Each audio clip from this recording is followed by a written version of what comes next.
fall of 2013, Gary Temple Bodley began channeling a group of non-physical teachers known as Joshua. Soon thereafter, Joshua asked Gary to start writing. They have since produced 4 books and answered hundreds of questions in written form. In the spring of 2016, on the Law of Attraction cruise, Gary underwent hypnosis and Joshua spoke through him for the first time. Since that time, Gary has been practicing channeling Joshua verbally in live weekly calls with one-on-one students. These Joshua calls are now available to those of you joining us on the leading edge of thought. This is the expansion of the Law of Attraction. This is Joshua Live. We're thrilled you're here.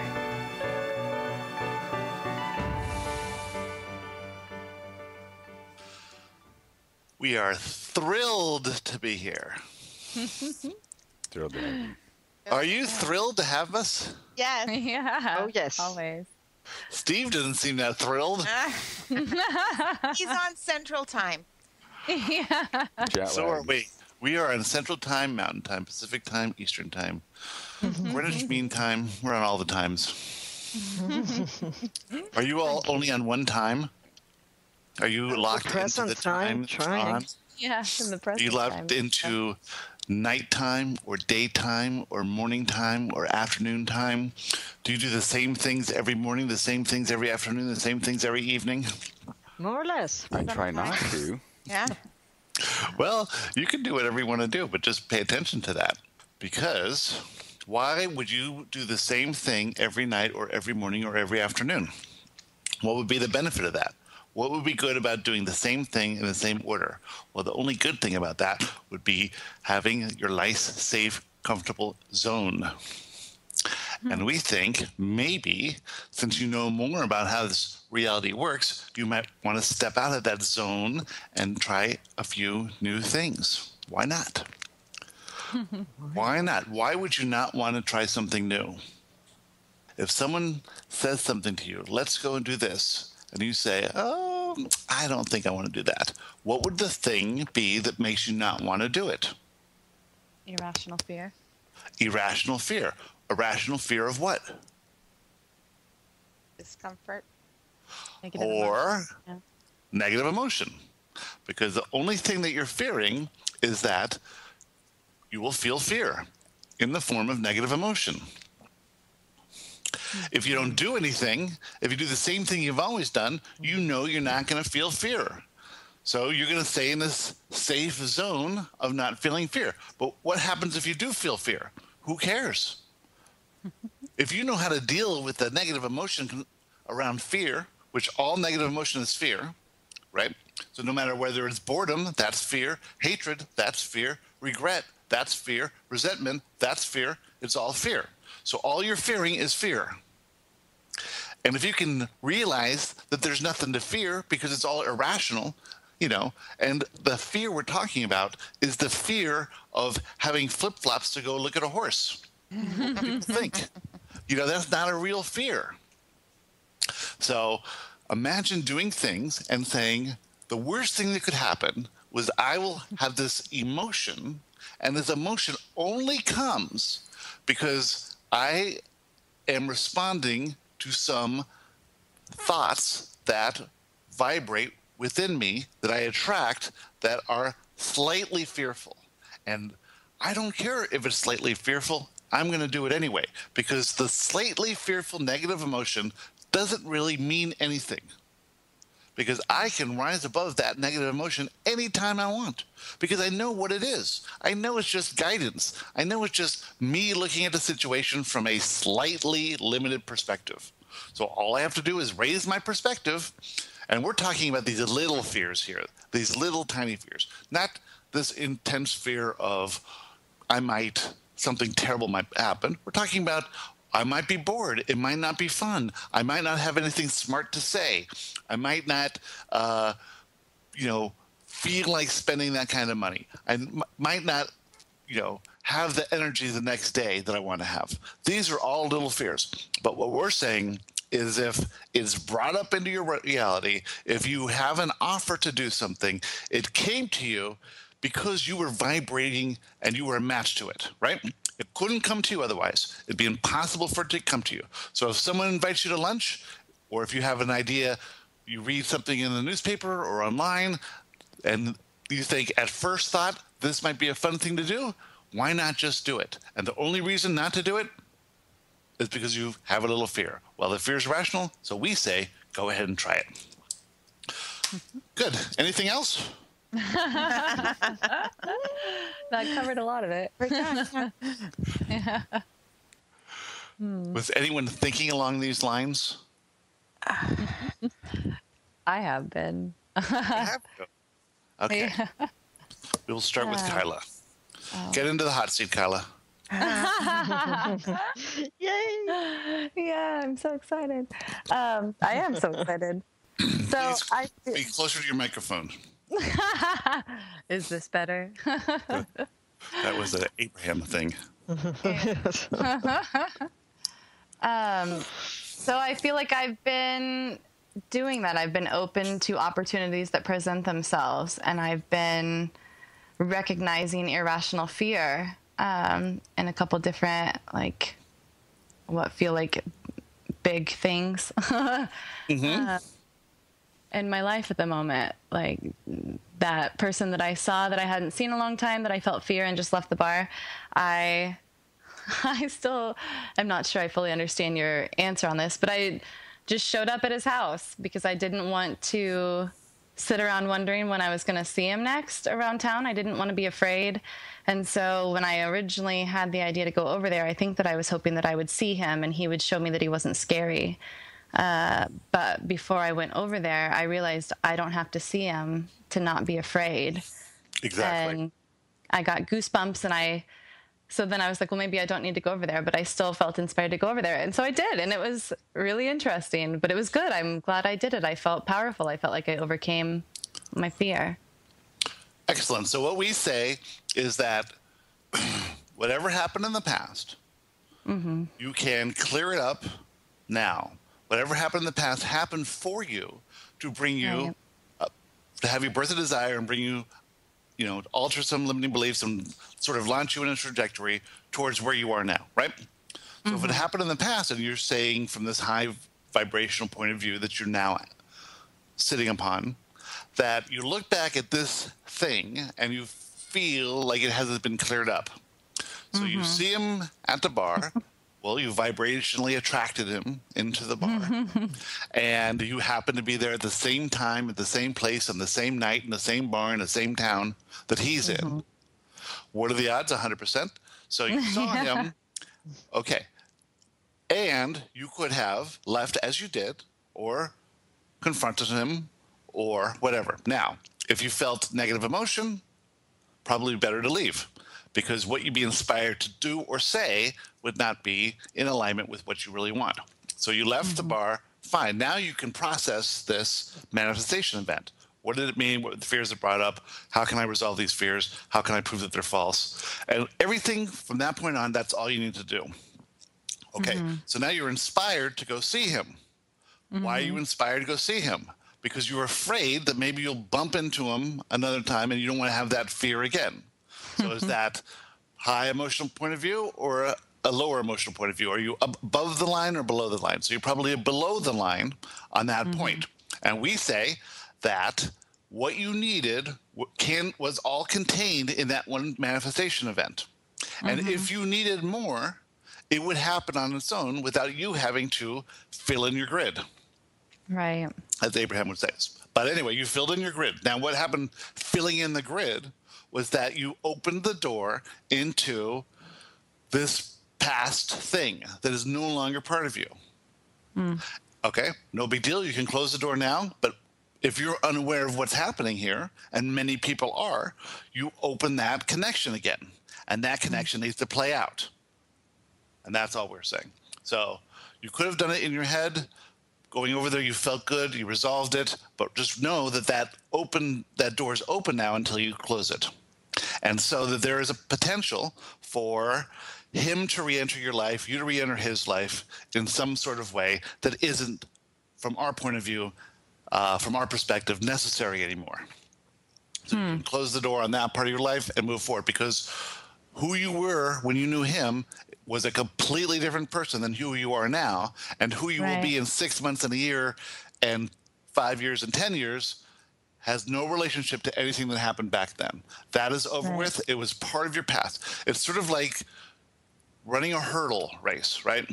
And you cleared the first hurdle, the second hurdle, the third hurdle, and instead of continuing on, you want to go and do the first hurdle again, even though you've already done it. Okay? So you can go ahead and do that, but it's not helping anything. It's already been crossed. That's Right. Okay. So, what else have you been doing outside your normal course of daily activity?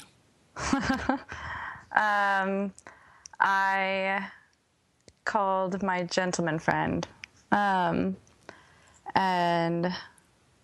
told him that my feelings were deeper for him than I had been letting on. I felt the inspiration to call, and From a high emotional state of being. Yes. And before you made the call, you had some small fears. Yeah. And you pushed past those small fears because you knew that from this high emotional state of being, that when you were inspired to do something, that no matter what the result was, that it would work out to your highest good. Right. So you called him fearing what? What was the fear? That he wouldn't feel the same way, or that he would, and he would want more than I can give, or. So you wanted him to be exactly what you wanted. You didn't want him to want more or less. Exactly. Yes. Okay. I mean, yes. So that's actually a rational fear. No, we're kidding. That's an irrational fear because it is unlikely that if you can imagine that the scale of love, we will say, is from 1 to 643 trillion, and that you are somewhere in the middle there, let's say 386 trillion. What are the odds that he's going to be 386 trillion 412? No. Right. Okay, so what happened? He said that he was exactly the same amount of in love with you as you are with him. I mean, not exactly. Did he say it was less than? He's just slightly less or slightly more?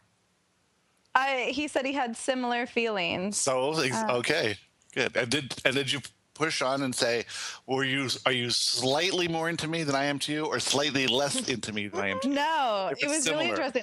No. So I called him and we talked a little bit. I sort of told him why I was calling, but he was at a friend's, and so he said he would call me back when he left there. So I had some time. A lady friend or another gentleman? It was another gentleman, as far as I know, but I would have been okay if it was a lady friend, because I see that as something separate than me. But so he's with a gentleman friend, as far as I know. And so there was about like a space between when I talked to him and told him, and then when we actually had a chance to talk about it. And I decided that I could be okay with whatever happened. I worked on like releasing my attachment to an outcome. And so it did turn out perfectly. I heard all the things that I wanted to hear. It's funny that from a strictly, analytic approach to this, you can say that if I detach my attachment, or if I detach myself from this, any particular outcome, then no matter what the outcome is, it'll be perfect. That makes logical sense, right? But then when it actually is perfect, well, that sort of makes it something more, isn't it? Because you have an idea of what you want, but you say, I'm going to allow the universe to work it out because I can't see this far down the road. And what I'm going to do is assume that it's for my highest good, whatever the outcome is. But then it just seems like the outcome is the thing you wanted anyway, isn't it? Yeah. Right. So not only is it a logical thing, but it's actually a way the universe just works. It makes sense. I see it. So one other question that's somehow related to that. So I saw him last night, and It was a good night. It was interesting. We were sort of like figuring out what all of this means for us. But I ended up like fainting, and it's a thing that has happened since I was 12. I just faint, quote unquote, randomly. And so that happened last night, and I realized that it was happening for me, but I didn't know why it was happening. I think he was surprised, to say the least, when it happened. So why did that happen? So where were you? In his apartment, in the hallway. And were you standing or sitting? Standing. And did he catch you? Not the first time, because he was in the other room, but he did the second time. You fainted twice? Yeah. And what were you thinking when you fainted? Before you fainted? The first time I was thinking I should sit down. I'd just gone to the bathroom and I was washing my hands. And I wasn't like, it wasn't for any, or I don't know. I'd had 2 beers, you know, so I wasn't drunk. It just, I felt lightheaded and I thought I should sit down. And then I'm like looking up and I don't know. He looked freaked out and I was on the floor. And was it carpeted? It was. And did you hurt yourself? I broke my glasses and I have like a cut on my eyebrow, and underneath my chin there's a bruise. So not badly, but there are signs. And what did he think about this? I mean, it kind of freaked him out, but he was cool about it. You know, he scooped me up, and he has like medical training. I don't know. I feel silly. I was embarrassed. And why were you embarrassed? I don't know. Was he embarrassed? No. Did he appreciate being the Sir Galahad and being able to come to your rescue? I'm sure he did. Yeah. Yeah. So is that what happened? I wondered if I've been thinking for a while, like, I really need new glasses, but I haven't gotten them. Like, is that what this was? It was more about dominance and submission and working out your dynamics together and doing it in a way that you couldn't verbalize. Yep. And so he got to be the strong person in the relationship for once. And you got to release your control over the situation, because the only way you can release your control is to become unconscious. Otherwise, you're in full control of every situation, everywhere you go. Oh my God. Yep. So you were saying, how could I possibly release control in this situation? I would like to release control. And he's thinking, how can I have a little bit of control in this situation? And then bang, out you go. Yep. So we would say it worked out perfectly. Right. Yep. Very good. And what else happened? What else happened there, or just in general this week? In general. So I've been thinking about the boys waking up and how you said it was funny because they were just giving me what I want by them waking up early. Does that have to do with, I've said for a long time that I wanted to just be a person who got up early, and I was just thinking about it. I woke up early this morning, but I didn't get out of bed. I just like laid there wishing that I could sleep. And maybe it just hit me what you said made sense about when you need to sleep, you go to sleep. When you wake up, you're ready to re-enter physical reality. And so I've been thinking about, if that's when my body wakes up, maybe I just get up, you know, and start my day. Well, the situation with your boys is one of control again. So you're trying to control the uncontrollable, and they're resisting your control. That's all it is. Yeah. Yeah, if they had autism, you wouldn't be able to control them. Right? They would do their own thing. They wouldn't care what you thought or said. Right. They wouldn't care if you screamed at them. It wouldn't matter. They don't care that much now. Yeah. They're not going to care at all when they're 16. Yeah. You know, Yeah. so your dynamic is to release your control and believe that they have a guidance system, that they're figuring it out on their own, that they don't need you to really do anything more than bring the food in and put it on the table. That's about it. And if you choose to love them unconditionally, which is very rare, that's a nice thing, but they don't even need that. Mm-hmm. And if you choose to teach them about how the universe works, that's a nice thing, but they sort of already know it. And if they need to know more, they'll figure it out. They'll find a way to learn more. Right. Yeah. So in that respect, you can release your control as much as you feel comfortable doing so. And the control is just fear. So the more you release control and the more you see how things work out, the more joy and exhilaration you'll feel. And wouldn't that be fun? Yeah. Instead of the fear that you feel. Because what you're doing is you're trading control for fear, right? You're trying to overcome the fear by maintaining control. But that can't work in this reality. It's not even possible. It goes against all the laws of it. You can't control anything. And by controlling things, you're just paddling upstream. So your job is to release as much control as you can and come into your own power through lack or release of control. So imagine being a super powerful being who could care less about control. It doesn't seem like it's counterintuitive. Like you would think that people who are really powerful are those who are really controlling. Like Idi Amin and all the dictators who ended up at the end of ropes. Right? The control never works, no matter how hard you try. So release the control and you'll come into your true power then. Because you can't do it alone.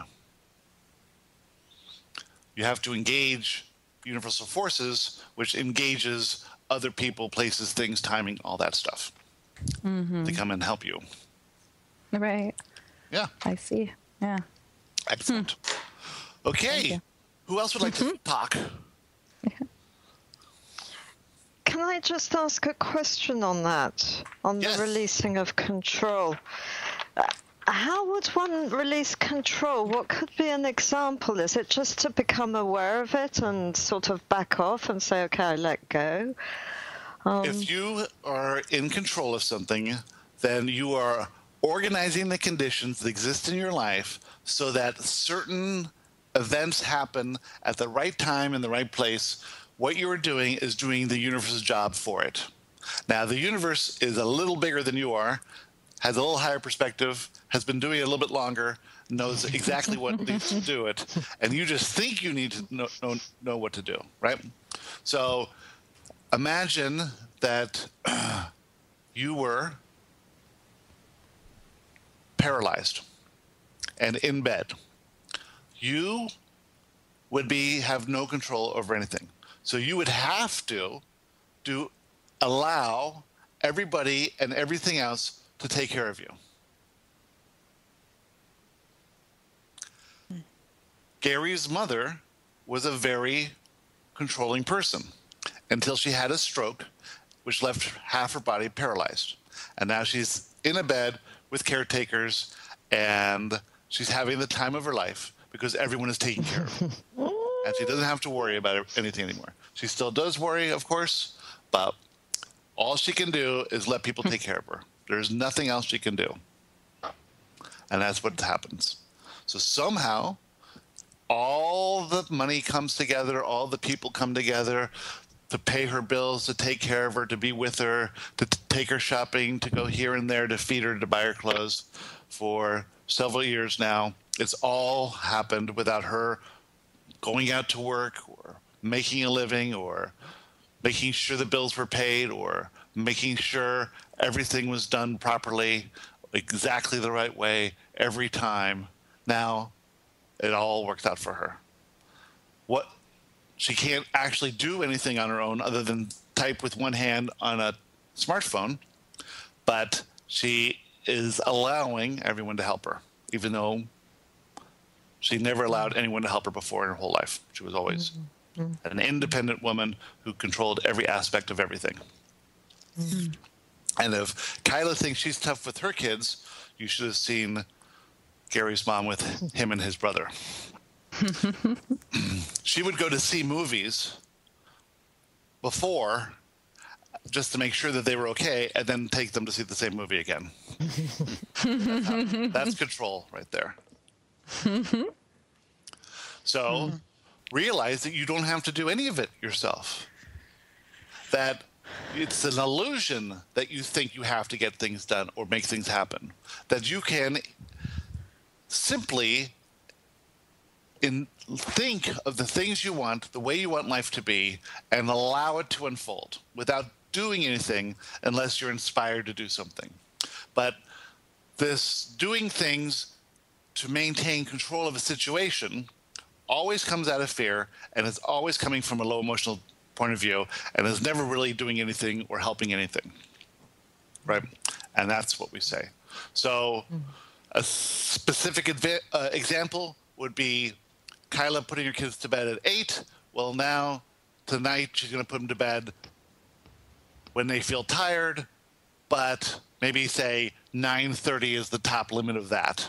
So she's going to stretch it from 8 to 9:30. She's going to flex that muscle of releasing control. She's going to see what happens. She's going to have this attitude of curiosity and experimentation and play with it and give it a chance and see how things are different and see how things might be better or worse and see if the fears she have are actually coming true.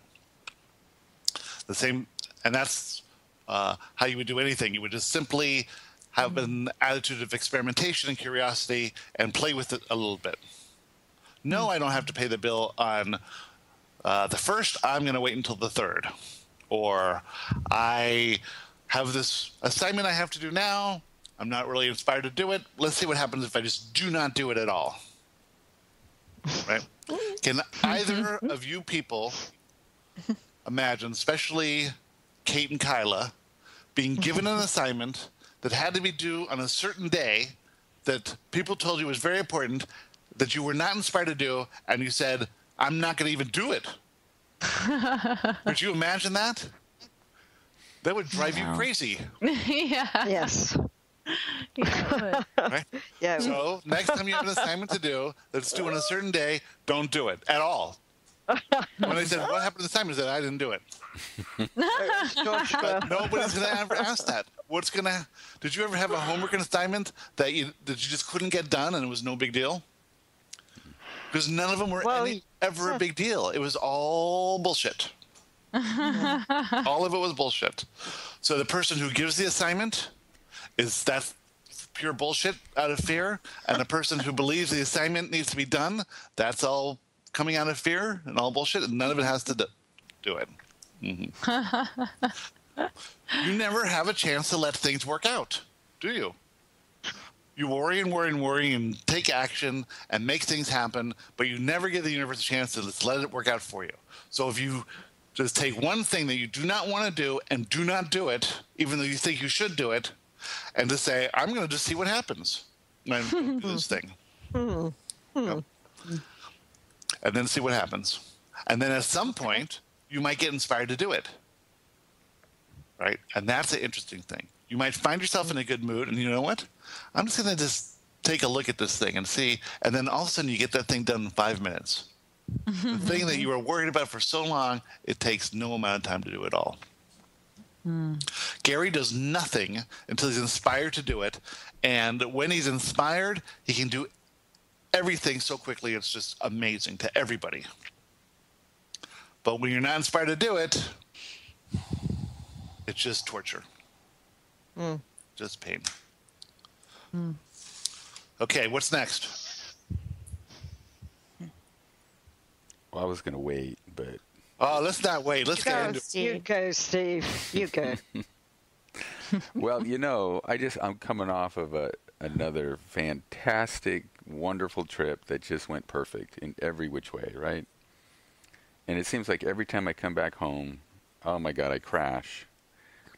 And I know now it's because I'm just not the same vibration than when I'm on vacation. You are at, let's say, a level, we'll call it 100 when you're at home, but when you're on vacation, you are at 300. And there's a big difference between the two. What's the difference between the 100 vibration at home and the 300 vibration on vacation? Me. What's different about you? I guess I'm lighter. I'm easier. I expect things to go well. I don't feel like I have a lot to do. You're doing everything you want to do. Yeah, it's Not doing anything you don't want to do. You've adopted a attitude of curiosity and adventure. Mm-hmm. You're in bliss because you're immersed in your passion, Mm-hmm. and everything worked out for you. Yes. And then you come home, and you're not doing what you want to do. You're no longer doing your passion. You're in a more fearful state. You're doing things you think you should do. Blah blah blah blah blah. Mm-hmm. And so most people, when they're on vacation, they're slightly higher because they're still worried about home. You're able to detach yourself from home because primarily you're in your passion, right? Mm-hmm. So you're on the motorcycle and driving around and seeing nature and being in the sunshine, and you're in bliss. Time has no meaning for you. You're doing what you want to do.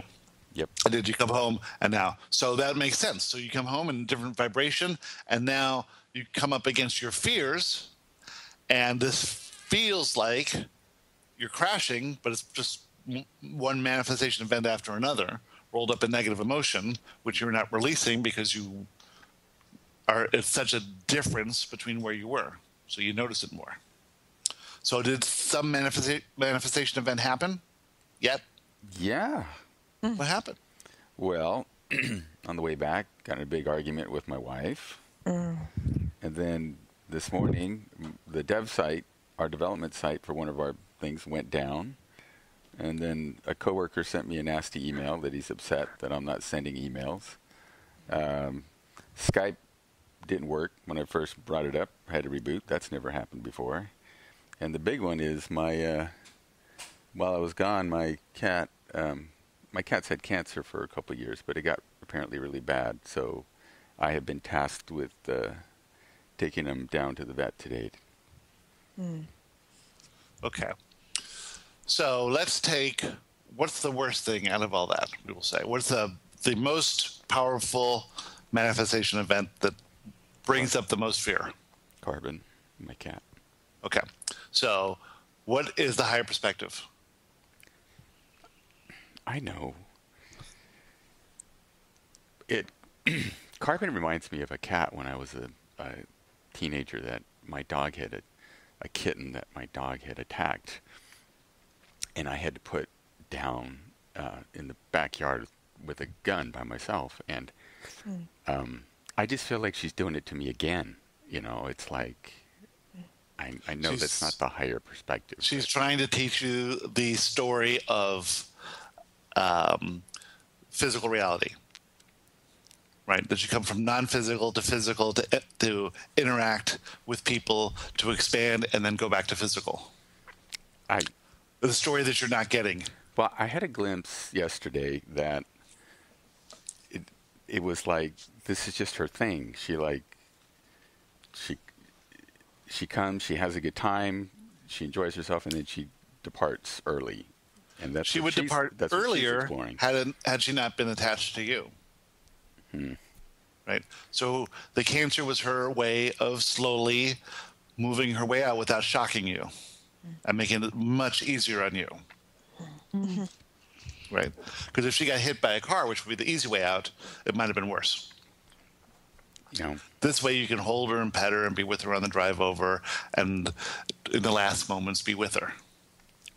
well, I know that she's going to be fine. You know, to the core of me, I know that, right? It's just, I think it's the timing. It's just coming back and having this lower vibrational place, and then this, which, you know, coincidentally 100% happening, right? Yeah, so it's perfect timing is what you're saying. Yeah. It's perfect timing for you to realize that when you're doing what you want to do in life, you are a different version of you. And when you are doing what you do not want to do in life, you are undergoing manifestation events that try and show you the difference between the two of you. So here she is showing you what's happening. Now, she could have easily have slipped off in the middle of the night while in the middle of your vacation, Yeah. right? But that wouldn't have given you any benefit. You wouldn't have learned anything. You would have not had a manifestation event. You would probably be, well, that was the timing for it. And when I come back home, the kids will have made the arrangements and it'll be like she's just gone. So she waited for you to get back so that you could be with her, that you could have an experience, that you could learn from the manifestation event, that you could look at how you're feeling about this whole thing. And instead of being joyous, which is the higher perspective, you can be suffering, which is the limited perspective. Well, And you get the benefit of all that. One last thing that you're learning. my persona wants to defend itself here. Last night I was telling my daughter, you know, what should we do to celebrate her passing? You know, should Right. we go get ice cream? Should we, you know, I was trying to spin it. Drink some, each have a bowl of milk. Yes. Toaster. Yes. And what did your daughter say? She agreed. She said, yeah, maybe Yeah. that would be good. Excellent. Of course, Good. I was in a better place when I said that. Right. So it isn't her passing, it's that she's doing it while you're in a low emotional state of being, so you're attracting all these thoughts that aren't aligned with who you are. No. That's how this works. You get to see how this works now. It's a very vivid example. It's not just us talking about it. You actually get to see how this works when you are in this low emotional state that you're choosing to be in. And actually what's really happening is you've come back, you say that I would rather do this than this, and so therefore I'm going to blame my lower vibrational state on the fact that I can't always be doing this, right? Right. I can't always be on the road. I can't always be on vacation perpetually, even though you could if you wanted to. I can't always be happy, even though you could if you wanted to. I can't always be doing the things that I want to do, even though you could if you wanted to. I can't always be seeing the positive aspects in everything I'm doing, even though you could if you really wanted to. So you're choosing to feel sorry for yourself, which is fine. You can do that. You can do that. You're talking about inspiration. I'm not inspired to take her to the vet today. You can't be inspired from a low emotional state of being. You can only be inspired from a happy place. Oh, okay. Right? Well, we will say that you could be inspired if you chose to, but it's not that easy. It's easier to have urges and to act on these urges to make you feel better. So what's your urge? Your urge now is to be sad, or what is it? Is your urge to be angry? What's your urge? My current urge was I was just checking email, and there's a travel zoo to go to China for 18 days for a really good price. I'm like, that sounds wonderful. I want to go by myself to China for 18 days. Excellent. But But a lot of fears come up around that. Well, that sounds like an urge and not an inspiration. So when you see that again, when you're feeling good and that comes up and that sounds something that's exciting to you, then possibly that's the right time to do it. It's just a way of escaping. I'm trying to escape. Exactly. Now, are you escaping on every vacation that you take? Well, I don't know. I think so. Well, no, wait a second. When you say escape, I'm not running from. Are you from escaping here. when you're in your car driving fast through the mountains? No. I'm just. Are you escaping when you're riding your motorcycle around town? No, I think I misunderstood what you meant by escaping, Right. but You're escaping when you go to China for 18 days that by would yourself. that would be an escape. Right. Yeah. Right. And so we say that that's an urge to escape instead of a inspiration to do something that you really want to do. Right. Well, it just seems like I think from a low vibrational stance, it seems like a giant mountain to overcome. So it's like at this point, just go take a nap, go watch a movie, something, and then tackle it, so to speak. Right. Exactly. Regroup. Because from this stance, it's this like, Meditate. there's nothing's coming. Gary had one of those mornings this morning as well, which he wanted to cancel this show or this call. And we said that there are going to be lots of times where you don't want to bring us in, where you have made a commitment to do so. And no matter how you feel, has nothing to do with us. That's all you. You can bring us in anytime you want. You don't have to be in this joyful place to do it. And it doesn't affect us at all. But for him to believe it, he needs to get his head straight. And so he meditated and came into a better point and realized that he made commitments and that this was all part of that. And now by pushing through that fear that we weren't going to come through and there would be no call today and nothing was going to happen, him saying that we were here and we were exactly the same as we always are, no matter what his vibration is at the time, he's already reached the vibration with us, so he can retrieve us at any time. He doesn't have to be in a happy place. He can be in any place, and we will still come. So by pushing through his fear and doing what he had committed to doing, he now has evidence to prove that his fear was false. Physical, personal experience that proves that the fear was false. And now the limiting belief that he had to be in a certain frame of mind for us to work is now sort of much less intense than it was before. Well, that's nice. So he can reach a high vibrational state. He's already at a high vibrational state. He doesn't need to reach it. It's there. He cannot not reach it. Now, he is maybe in a lower emotional state of being, and for him, he can still consciously pay attention to his thoughts, realize that some of the thoughts are coming from a lower emotional state of being that are urges to make him feel better, right? Like canceling the show. Or he can reach for higher thoughts of that he's already had a vibrational match with us, that we can come through anytime he wants to, and that he can have confidence to go ahead with the show and with the call, and everything will happen the way he wanted to happen. Right. So he was able to reach for that higher thought, to see it from the higher perspective, and to believe that what's supposed to happen is supposed to happen anyway, based on the vibrations of all of you and him together in this journey. Okay, so you find yourself in a low emotional state of being. You have many reasons for being there. You can list them, 1, 2, 3, 4, 5.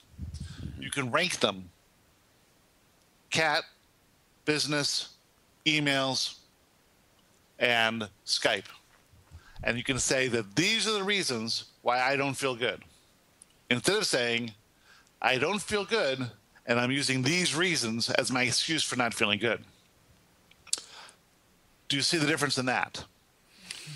The things that happen that you think make you feel good, bad, only happened because you needed the excuse to feel bad. It was the difference was that the change in your attitude, vibration, approach to life, everything coming back from vacation. Yeah, I know that when I'm in a low vibrational state, that usually shit hits the fan all over the place. I try not to do anything because I don't think it's going to turn out well. Right. So you are saying to us that you know that you aren't feeling bad because of the 5 things that happened. the 5 things that happened because you're feeling bad. Right. Exactly. I see that. Does everyone else see that? Yes. Y'all get that? Yes. Okay. Yeah. Wendy, do you get that? Yeah, I'm trying to let that one sink in. Okay. So you feel bad, then these things happen, and you say, this is the reason I feel bad. But you felt bad before those things happened. And it was your vibration, or your approach to life, or your attitude, or your mood, we could say, or your general idea of life, right? So Steve was in a, we'll say, high idea of life while he was on vacation, thinking everything's great, everything's working out, everything's going perfectly, everything's smooth, everything's happy, knowing that when he gets back home, it's not going to be that way anymore. So he's in this open, allowing vibration into going back and saying that now I'm back in the shit, right? And that's my reason I'm actually upset. And by being upset, then because there is no reason for him to be upset other than this mind game that he's playing with himself, saying that one part of life is good and the other part of life is not good. But it is good. It's just that comparative, he'd rather be doing this than this, right? But he's focusing on the fun things, right, over here on vacation, and he's focusing on the not fun things. But he could be focusing on the fun things while he's at home. He could be focusing on the things that I get to come back to this wonderful house, I get to be with my family, I get to interact with people at my work, I get to build for my future with this new business, I get to do all these things. I get to catch up on this stuff that I missed while I was away, right? And that's all that is. So it's just your approach while you're on vacation could be the same approach you had while you're at home. It's just that you are distracted while you're on vacation, or you're distracted while you're doing the thing that you love to do, but it doesn't mean you can't find a way to love the thing you're doing while you're at home too. Just a matter of focus, just a matter of practice, is just a matter of putting the effort into it, not even effort really, it's just the way of looking at being home. So what you could do is while you're on vacation, before you leave, you could make sure everything's handled at home as much as you can, which I'm sure you do. And then when you're coming back, you can ease yourself into it. Maybe you make phone calls to the kids. Maybe you just check on your emails real quickly before you come home, instead of having this idea that this is separate from that. Maybe you intertwine home a little more, and then when you come home or on the plane coming home, you write a list of appreciation for everything you have, all the good stuff that lies at home, and how exciting the week's going to be ahead. And then you pre-pave what you want to happen, and you make intentions for what you want to happen, instead of coming back cold turkey and letting the shit hit the fan. I like it. This is the most exciting interaction we've had in hours. Thought you were Wendy, how are you? Yes. Okay. That what Steve is feeling, and Gary's feeling, I've been feeling as well. Good. What are your excuses? My excuse is the last week I've had a migraine and wakes me up like at 4 o'clock in the morning, and then I'm just exhausted through the day. And I'm thinking now maybe I just need to sleep all day or relax all day and think about absolutely nothing. Yeah, what would be wrong with that? That sounds like a wonderful thing to do. I think there's actually a song right now that says, "Help me, I think too much." Well, I've been thinking too much. You've been thinking too much about the things that aren't benefiting you. Exactly. So start thinking about all the lovely things that there are. Yep. And like we said, start paying attention to doing the things you want to do. So if you want to take a nap, take a nap. You can be as tired as you want, and then you can take a nap. A lot of people don't get to take naps because they don't get tired. Right. But it is wonderful if you can sleep twice in a 24-hour period. Physical reality is dense. Some people handle it easier than others, but most people would benefit from sleeping twice a day. When you sleep, you return to the non-physical, and you get to relax. is so easy, the non-physical. There's nothing to do. It's light, it's expansive. You are trapped in this tiny little body. And when you leave this tiny little body, it just expands and you can be everywhere and anywhere. And then when you come back to this body, it's like whoosh, back in this body, back in this tiny little body, doing this tiny little stuff you got to do with your tiny little hands and your tiny little feet, tiny little face. Sounds like a song. And then you take a nap and you go whoosh, back into expansion. You can do whatever you want. It's easy and free. There's no pain. There's no negative thoughts. There's no bad feelings. There's no negative emotion. And so you don't need to rest while you're sleeping. It's not for that. It's not because you've been working so hard that your body needs a break. It's that the non-physical part of you could use a break. Yes. And then when you've done all the stuff you need to do in the non-physical to sort of iron out what happened before you fell asleep in that time period from waking to sleeping, you get to do that with all your friends, and everyone works on it together, and you're all working on doing stuff together, and then whoosh, you wake up, and what you think was a dream was just sort of how you physically can interpret what you're doing in a non-physical way. Physically interpreted in non-physical. Okay. So if you are inspired to take a nap, take a nap. You Okay. can't get tired. The only way you get tired is because you need to return to non-physical. Right? Unless you're out running around doing stuff all day long. But if you have a chance to take a nap, take a nap. Chance to read a book, read a book. Chance to watch a movie, watch a movie. You don't have to do anything. There's nothing you have to do. What do you have to do today?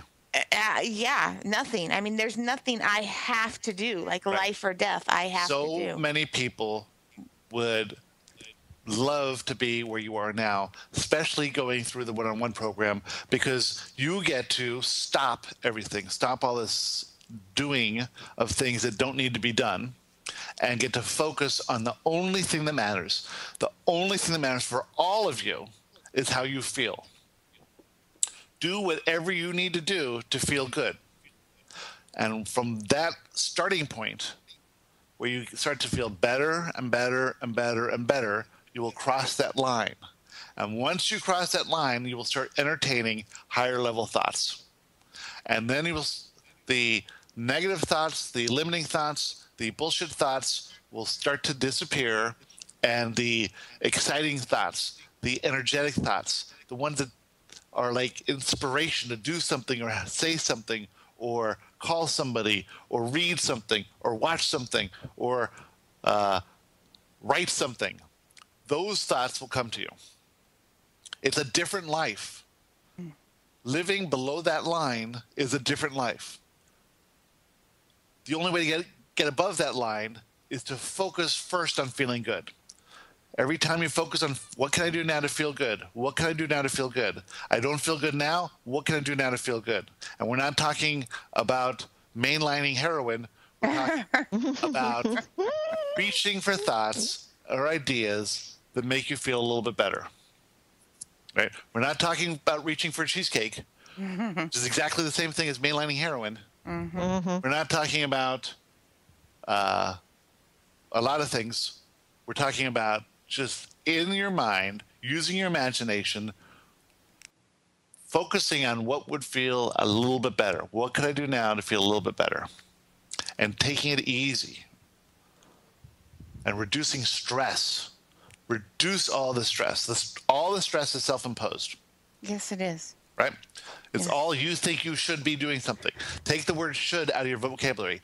You should not be doing anything you don't want to do. There's nothing you should be doing. Okay? If people think you should be doing something, then say to them, would you like me better if I was a different person? And they will say, no, I like you how you are. Well, then there's nothing else I can do. I should be doing the thing that makes me feel good, because when I feel good, I am much better towards you. Believe me. You are going to like me a lot more when I'm feeling good than feeling bad. So the only thing I should be doing is feeling good. And I'm going to practice feeling good as much as possible, right? And if you think others should be doing something differently than they're doing, well, then you're asking them to be someone that they're not. You're asking them to be different than they're being. You want them to be exactly as they are. You want them not to be different, not to be doing anything differently than they're doing. You want them to be who they are exactly as they are. If you want them to be different than they are, then you want somebody different because they are who they are. And believe us, you attracted them because you're a vibrational match to them.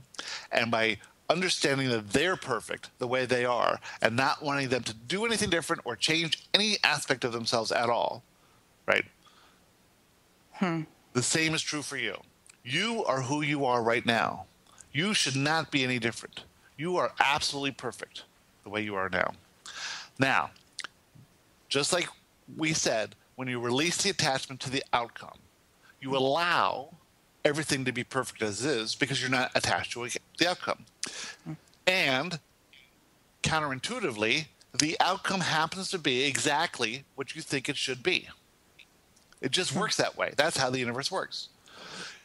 You think that you should be different than you are because you'll be happier with that different person, right? If you were a little bit more like this or a little bit more like this, if you were a little less controlling or a little more happy or a little more rich, you would be happier, right? That's not true. You are perfect as you are.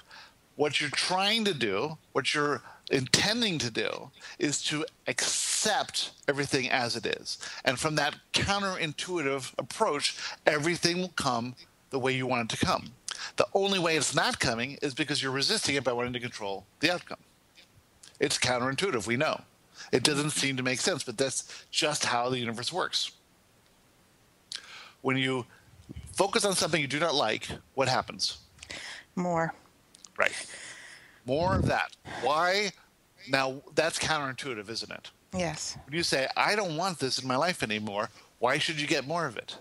Because there is no wrong. There is no bad. The universe doesn't know that it's a bad thing that you don't like.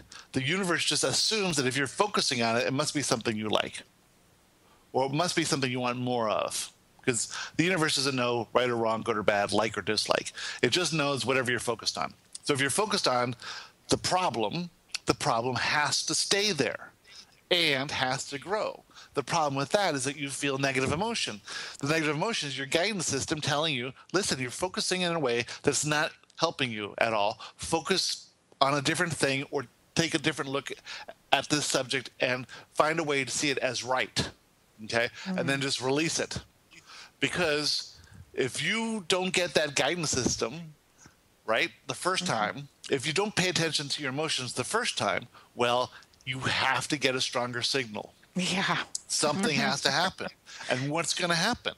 You're going to get a migraine, right?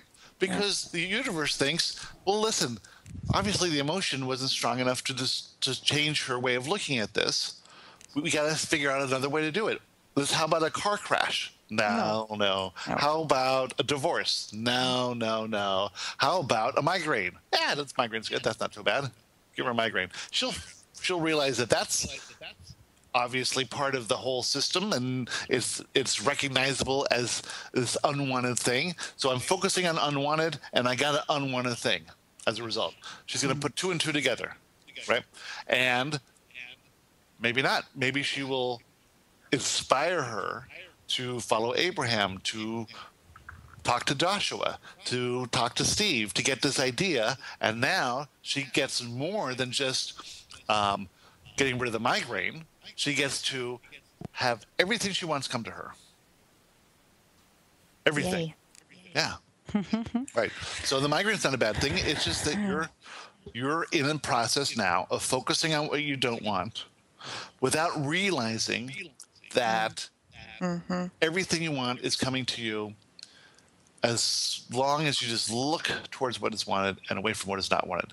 As long as you try not to control things, as long as you release your fears, as long as you choose a higher perspective, and as long as you demand to feel good first, and then Don't pay attention to the urges that are coming from a low emotional state of being, but feel good and then pay attention to the inspiration and push through the fears that come when the inspiration happens. Okay, so what if I think I'm feeling good about a situation and something happens then to make me feel bad? I could just like flip. Right. So you're thinking you're feeling good about a situation because you think the situation is moving in a direction of an outcome that you're attached to. Okay. And then you don't know how it's supposed to happen, right? Imagine buying a lottery ticket. And you use your last dollar to buy this lottery ticket. And if you don't win the lottery, then they're going to take away the house, the car, the dog, the cat. And so you see that the lottery doesn't come in. In fact, you don't get any numbers. And you feel negative emotion. Why would you feel negative emotion about not winning a lottery when you had to win it?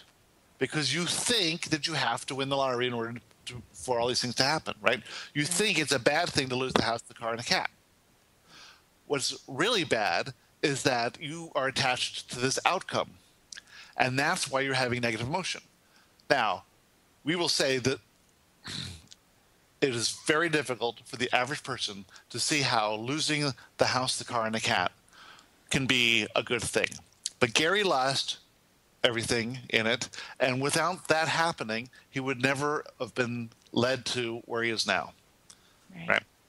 And he would not trade the $6 million that he lost for what he has now. He would not trade the lifestyle he had with $6 million in the bank to the lifestyle he has now. He would not trade the several houses that he owned to the one house he owns now. Right? Everything worked out perfectly. He would not trade how Lily was back then to how Lily is now. Everything worked out perfectly. We will say that he went through a couple years of remorse, grief, and regret and resentment, and that once he understood that in order to get to this spot, he had to go through that, and once he learned to appreciate the spot where he's at, then he's happy it all went away. He's happy he lost everything. That's a great perspective to think of it as I have to go through all of this because it's better on the other side, where I've been feeling like it was the best is on this side when actually the best is on that side. But he didn't know what you know. He felt negative emotion, and he thought he was justified in his negative emotion. Sure. Had he known what he knows now, he wouldn't have felt negative emotion. Had he lost everything one after the other now, he could have said back then that this is for me. This is leading me to somewhere better. This is all part of a path that I cannot see, right? And so obviously there would be some negative emotion, but he could recognize that he's looking at a perspective in a way that's not aligned with who he is or what he wants. So now, if something were to happen, which things happen all the time, he can say, this is all part of the path. This is all part of the journey. This is a way to reflect on some limiting beliefs, a way to see some vibrations that were a little out of whack, and to realize that these thoughts he was thinking and these fears that he was having are limiting, and he can release those, right? And so now all the little manifestation events are very small in comparison to that, and he has a much better framework. The same is with you. You have an attachment to an outcome that you believe you know what should happen, but you have no idea.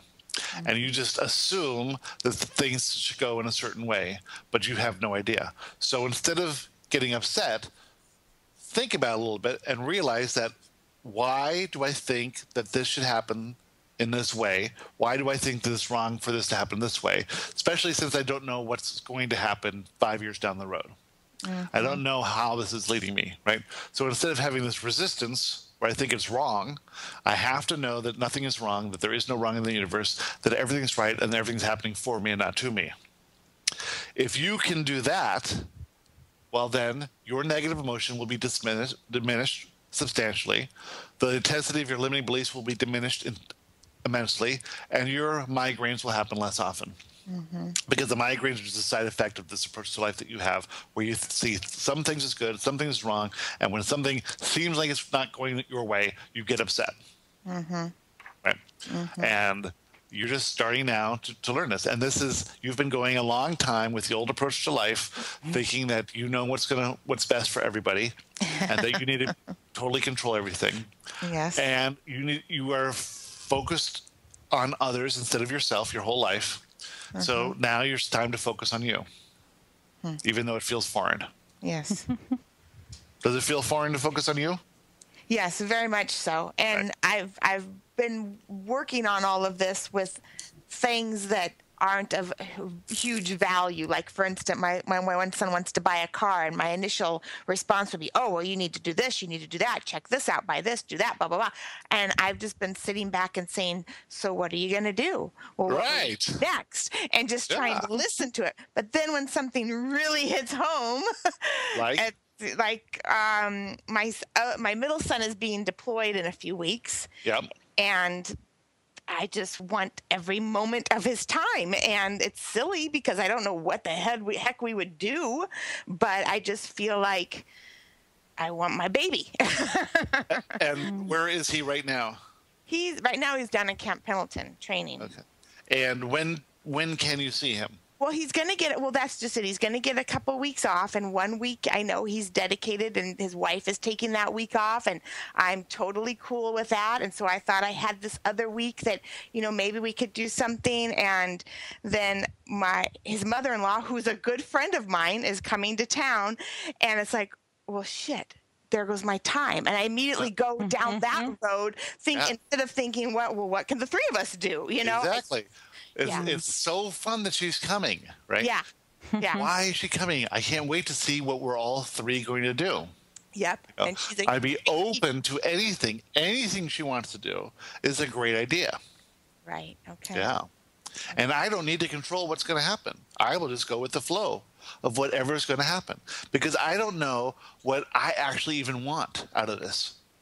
I don't know if I want him alone, him with his wife, him with his wife and mother-in-law, him with everyone else. I don't know if he wants to be a party, a movie, a dinner. I have no idea. Should I be cooking? Let's just see what happens. Let's do what they want to do. Okay. Yep. Let's release our control and allow the universe to work it out. And let's just take this attitude of curiosity and see how it's going to be perfect. Is it really going to be perfect? Joshua says it's going to be perfect. If I just go with the flow, it'll be perfect. Let's see if that's true. Okay. I release my control. Yep. Yeah. Good. Well, we're excited to see what happens in that. Me too. Yeah. Especially when you say to yourself, I have absolutely no attachment to any of this. Whether I see him the entire 2 weeks, or I see him 1 minute, or I see him not at all, or I just have one quick phone call before he goes. I am not attached to it because everything is right. And I'm going to adopt this attitude that everything is right, because my previous approach to life was one where some things were right and some things were wrong, and I got happy when things were right and mad when things were wrong. Well, now I'm erasing wrong from my life, so I'm not going to get upset because there is no wrong, and I'm going to see nothing as wrong. So now my approach is everything is right. From that approach, for me personally, as a human being living in this body, I know the most important thing for me is to feel good. And the best way to feel good is by seeing everything is right and going with the flow and not putting up resistance to everything. Because I know if I put up resistance to something, I'm going to get a negative emotion, which I'm going to ignore, and it's going to lead to something else, which is more unpleasant than the negative emotion. I want to feel good. The main thing, I'm going to take care of myself, is to feel good. I'm going to do every single thing I can to feel good. And that means I'm going to release my attachment to any outcome. Yep. That's absolutely right, because in the past I'll get myself in this little tailspin and won't enjoy any of it, and then I kick myself for not taking the time and enjoying it. And this is awesome. Thank you. There's no need to kick yourself ever. Yeah, but I used to. Don't do it anymore, because if you go into a tailspin, that's fine too. Okay. All right, that's just part of the learning process. Okay, no one expects you to be Kyla. Or Who gets Steve. everything? Yeah. Steve, right? Yeah. Well, Steve took a long time. Did you know that Steve punched a wall a little while Well, ago? Steve and I are more alike than we know. Yeah. Yes, I agree. Yes. And look at Steve in misery. He has his good days and bad days. Good. All right, Kate. Hey, How's everything going over there in Paris? pretty good. Excellent. Thank you. Good. Yes. Good. How's the weather? Rainy, grey, cooling down. Summer looks like it's over, but that's okay. We needed the water, so Good. it'll be fun to bring out the warm clothes at some point. Yeah. Yeah, and How's the big STV? the big ass TV is fabulous. I'm loving it. I watched a documentary last night called Last Chance You about these. It's on Netflix, and it just made me cry. Oh my goodness, it was so touching. I highly recommend it. So I've been thoroughly enjoying all the waves of emotions going through, thanks to the big ass TV. And, but you know, because they're all superficial, I know I'll get over them after 5 minutes. And I've been going to the gym a lot, which is great because I'm actually enjoying it. And I had an interesting experience yesterday where I was. My ex-colleague is getting a divorce, and Michael might be potentially interested here. They're fighting each other, the husband and wife, and she's my friend, and so she's asked me to write the handwritten, and I don't know how to handwrite anymore, a handwritten letter giving all of her qualities and how she's a good mother and blah, blah, blah. So anyway, I typed it once and then I sent it to her, and she sent it back to me with a couple of adjustments, and I'm writing it out last night, and I'm just laughing to myself because I'm thinking, she's friggin' perfect. You know, everything is perfect. Anyway, it was just an interesting experience, but that's been the highlight of my week. Wouldn't it be fun to get a list of all your friends and just write the same letter to all of them? Say how great a mother they are and how great a person they are and how great a friend they are, and just list all their positive aspects and then to send a letter to them in the mail in handwriting. You know what? That's such a great perspective, because I was looking at it from a cynical standpoint, and you're just being completely authentic, and you're right. Well, do you want to look at someone as less than perfect? What's the benefit of that? Of anyone you know? I guess that I feel more perfect, but other than that, it's my persona, it's my ego. That's right. it. So making someone seem less perfect makes you feel a little better about yourself. Yeah. Well, but you don't have to associate their awesome points with you, because it's their awesome points. You have your own awesome points. Absolutely. And everyone has their own unique qualities. And you can, but what we're saying is you're ignoring all these negative aspects that you would have popped up in your mind if someone said, could you write an honest account of me? Yes. Instead of just write one that's glowing, right? Yes. Right. So you never want to write an honest account of anyone. You only want to write the glowing account of everybody in your head, too. When you see anybody, you just think how wonderful they are, how awesome they are. They couldn't be any better than they are now. Even if they change this one thing that I think is annoying, I still sort of like that annoying thing in a certain way. It makes me think about this and that. So, but this practice of seeing everybody and everything as the highest and most positive representation of who they are is who they're going to be to you anyway. And it's all for you anyway, right?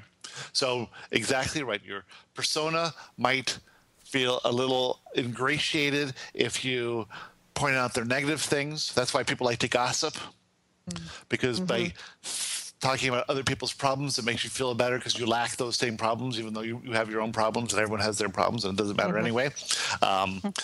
But we will say gossiping is fun. So if it's fun, it's fun. I agree. Nice gossip. That's why Housewives of New York is such a popular show. And Orange County, where Steve lives. And Wendy. And Wendy. Oh, that's right. And this could be called Housewives and House Husbands of the Internet. Joshua Land. Everyone gets to listen to all your problems. And they get to make their own assessments, which makes them feel better. Yeah, really. Good. I know that you're not supposed to look at the negative aspects of people, and even Kyla doesn't know that. Or look at Kyla controlling people. I don't control people. I'm so much better than Kyla is, and I don't even talk to Joshua. I'm so way ahead of that. I did have a quick question. It was so today our team was together as we are every day for 5 minutes, and my boss, my sometimes bully boss, steps in and he wants us to fill up a meeting, and he starts talking in a normal voice, and then I guess he realizes that he should be pretending to be angry, so all of a sudden he switches into angry yelling mode at us. And I'm thinking, okay, this is for me. I've attracted this, but so has everyone else. Is it, or maybe they didn't notice it, but they did. We all sort of walked back to our desks, with our heads hung low for about 2 minutes. And I'm just thinking, how did we all attract that at the same time, or was it just him and we dealt with it? What? When you look at the color blue, do you see the same thing anyone else sees? I don't think so. It's completely unique to you. You have no idea what anyone else sees. You're just agreeing that that's blue. When you hear someone speak, do you hear the same thing anyone else hears? No, because your vibration and the speaker's vibration combine to make a unique vibration that only you can interpret, right? It's only meaningful for you. So for you to think that he's yelling at you, you could have also thought, well, here's this guy has fear. He has fear in this and this and this. And so his way to deal with the fear is to put fear on us. He thinks that fear is a motivator. How extremely amusing. Doesn't he know who he's talking to? I know about fear. Fear doesn't do anything. I'm not going to allow this person to influence me away from feeling good. I'm going to feel good and go on without it. What I'm going to do is be amused by him. I'm going to look at him like I would look at a small child having a tantrum. I don't think the child's wrong for having a tantrum. I just think it's amusing because the child's perspective is a little bit limited. And this person's perspective is limited too. And I am going to go on focused on feeling good, doing what I want to do, regardless of what he has to say.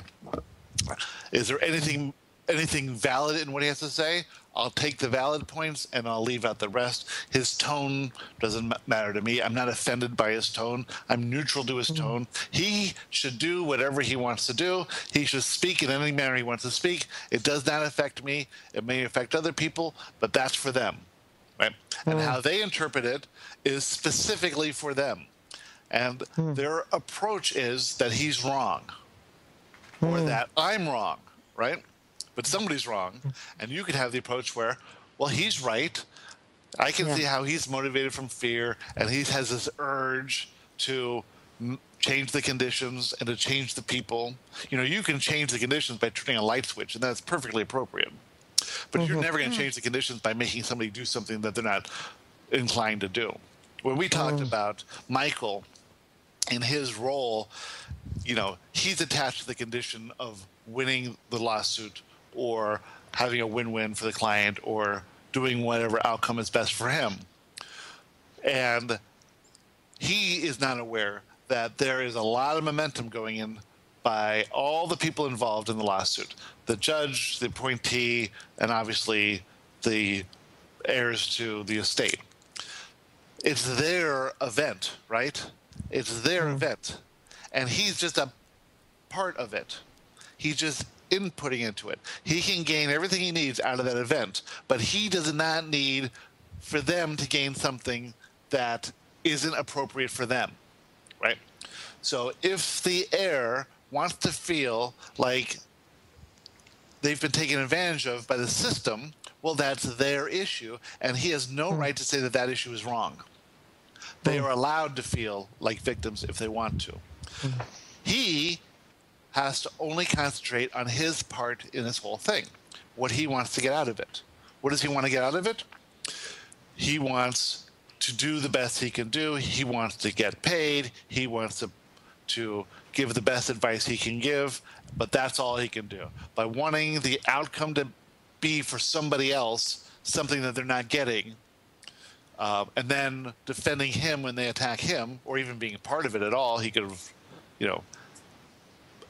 because he had a little insecurity about being good enough in his work, he gets his persona attacked and then has to retaliate or has to defend himself.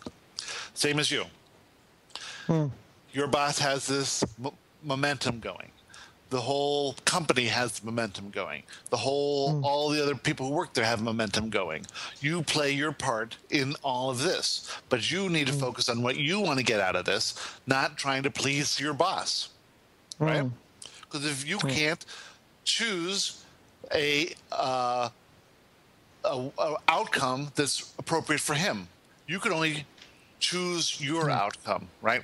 What's appropriate for you to get. If you are saying, well, I want to now do better for him so that he's happier, well, that's not for you, right? That's his thing to work out. You are here to get what you want out of this job. So what do you want out of this job?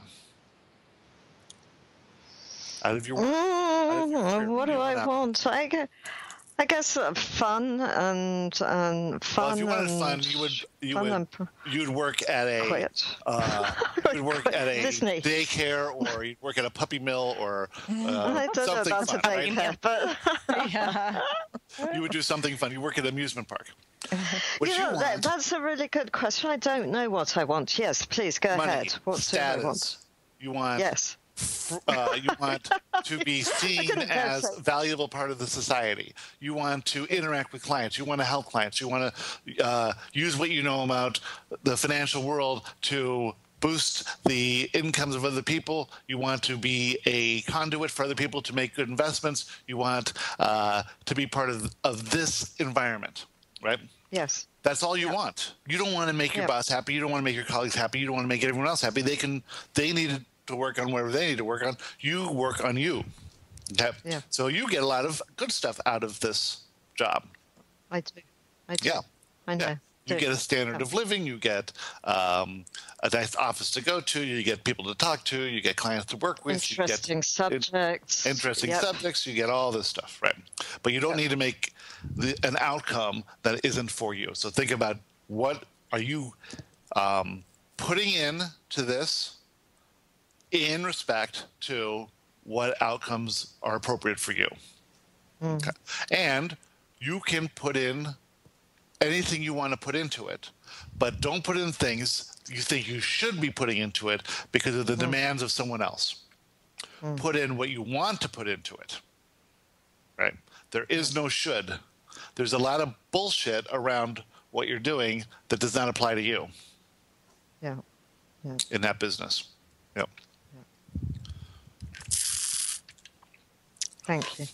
Excellent. All right. Anyone else? Good Steve? stuff. Good. Wendy? Good. Kyla? Yeah, that's great. Kate? Good. Good. Okay. Now, we've solved the issues of 4 people in a For a week. 7 billion member planet. For a week. For a week. Until next week. We're going to need a bigger Skype. Yeah. All right. Well, we enjoyed this interaction. We are thrilled to be here. We can't wait to do this all over again. And we hope you come up with a lot of new problems for next week. Thank Okay. We can do that. Challenge you. accepted. Yep. Excellent. Thank you. Very good. We are complete. Thank you for joining us for this episode of Joshua Live. If you have a question you would like Joshua to answer on the show, send us a message on Facebook at www.facebook.com/teachingsofjoshua. As always, remember that you are loved more than you can imagine by more than you could ever count. We'll see you next time.